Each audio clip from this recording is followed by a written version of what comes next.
This year, our honorees come from different parts of the world, but they each embody my father's belief that one person of courage makes a majority. Their very different careers demonstrate the power of citizen engagement, both at home and around the world.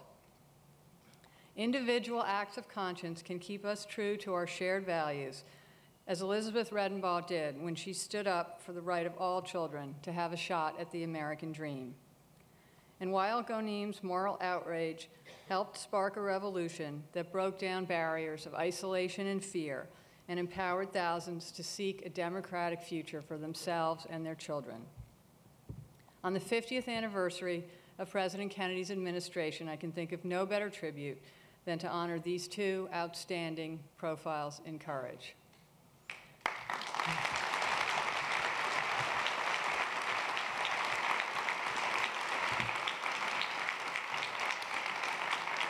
Now, I would like to tell you just a little bit more about each of them. Like so many others across the country, attorney and mother of three, Elizabeth Redenbaugh, first answered the call to service as a volunteer in her children's schools, doing her part for her family and community.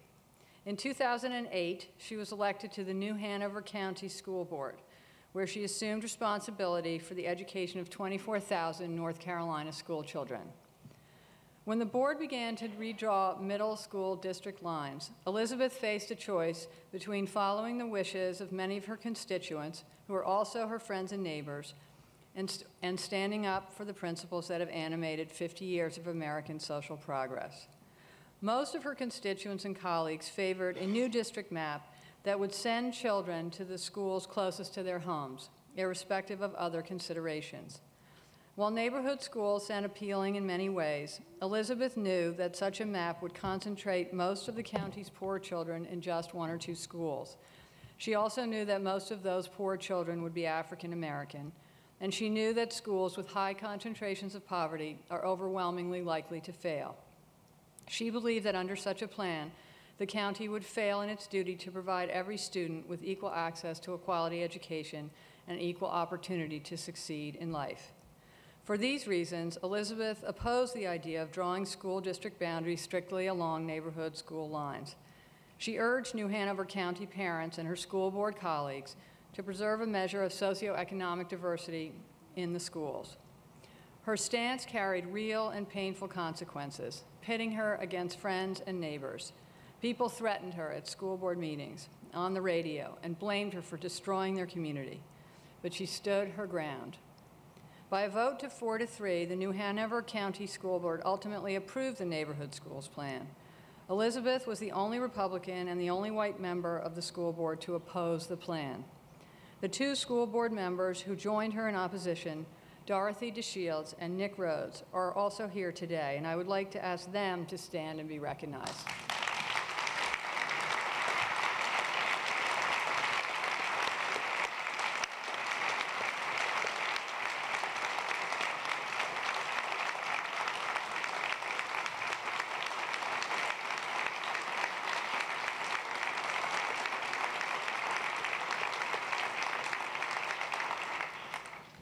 Elizabeth, Dorothy, and Nick launched an important and far-reaching debate about our continuing commitment to social justice. In a direct link to the struggles of 50 years ago, they reminded us all that education remains the civil rights issue of our time, and that every child deserves a shot at the American dream. Now it is my pleasure to present the 2011 Profile and Courage Award to Elizabeth Redenbaugh. Please join me in honoring her now.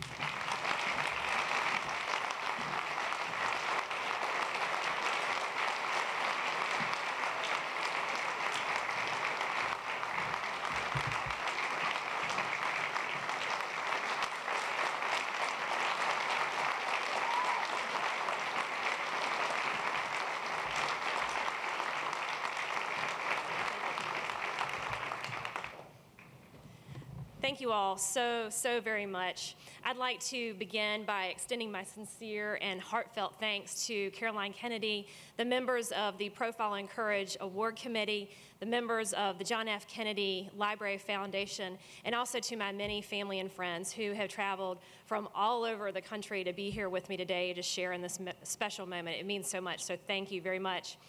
You've also met some of our elected officials from my area, Nick Rhodes, Dorothy DeShields, our Mayor Bill Saffo, but we also have another member of our delegation to Raleigh in our General Assembly here today, Susie Hamilton, who is in our State House of Representatives. Susie, can you please stand? Thank you so much for being here.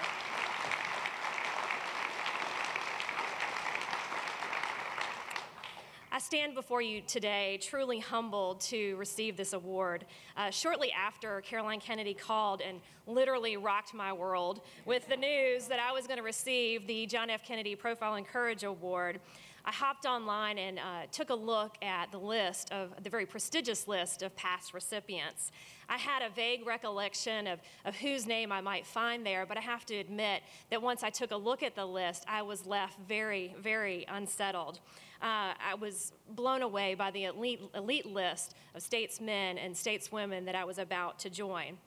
Like Caroline said, I'm an attorney and I'm an elected official, but let's be honest. I'm a school board member in the second smallest county in the state of North Carolina, which puts me really at the bottom of the political food chain.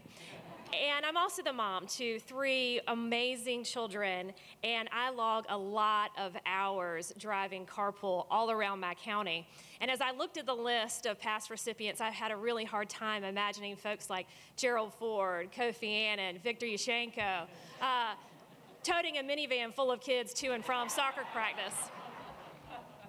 I poke fun at myself to really drive home the point that I am a very, very ordinary person who made the intentional decision to submit to what I perceive to be the will of an extraordinary God.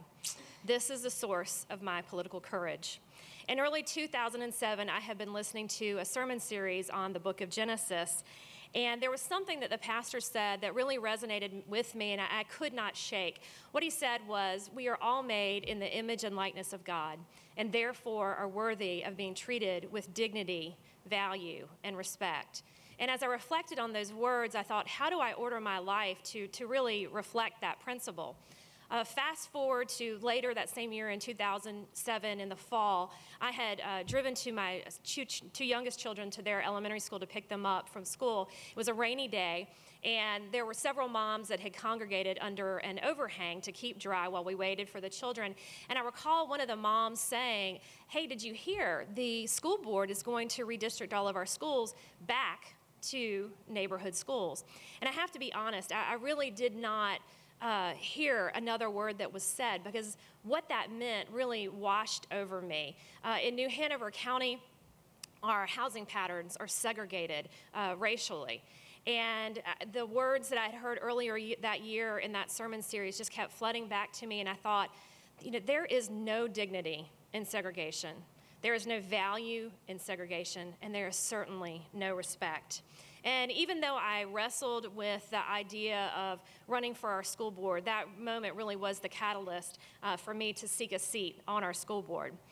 By the time I was elected, the elementary schools had already been redistricted, and due to overcrowding and the need to fill seats at a brand new $27 million building, it was time to redistrict our middle schools.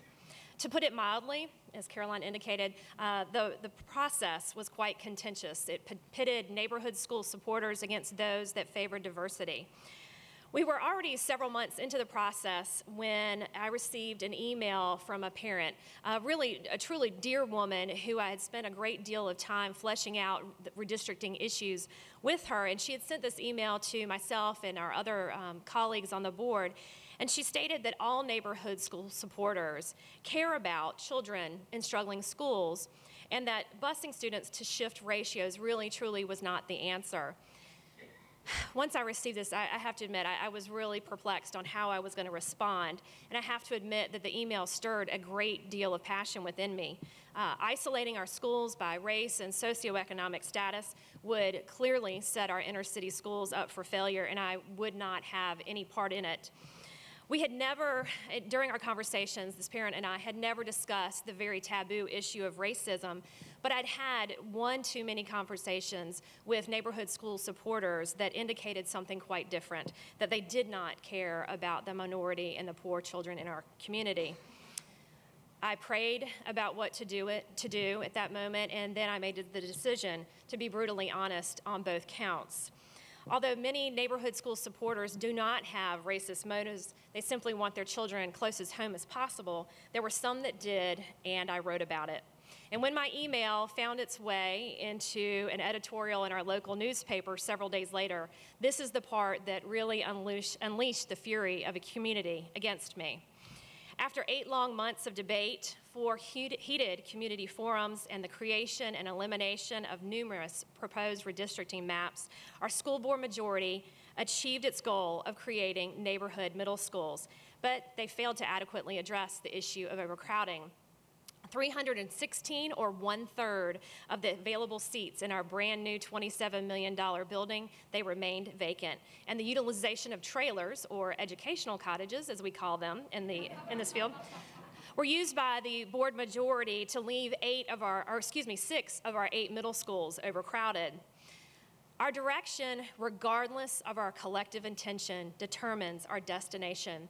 Going back to neighborhood schools brought my community to a place where too many of our elementary and our middle schools are isolated by race and socioeconomic status. Imagine, if you will, the faces of 676 children. And in that sea of faces, there are only 12 black faces staring back at you. Now imagine a second set of faces. This time there are 467 children before you, and only 23 of those are white. This describes what you would see this very day if you went to go visit 2 of our schools in New Hanover County. You might not be surprised to learn that the percentage of students living in poverty at the school where the majority of children are white is 14%. However, you might be shocked to learn that the percentage of children who live in poverty where the majority of children are black is 95%. Now, none of this would have been a surprise to the members of our school board. In fact, in the last few months of middle school redistricting, our board even took the unprecedented step of moving specific neighborhoods in and out of school attendance zones with surgical precision in order to appease vocal neighborhood school supporters. What I've described to you is not unique to my county. The last 20 years have seen the erosion of Brown versus Board of Education. However, I stand firm in the conviction that separate will never be equal. Moral issues aside,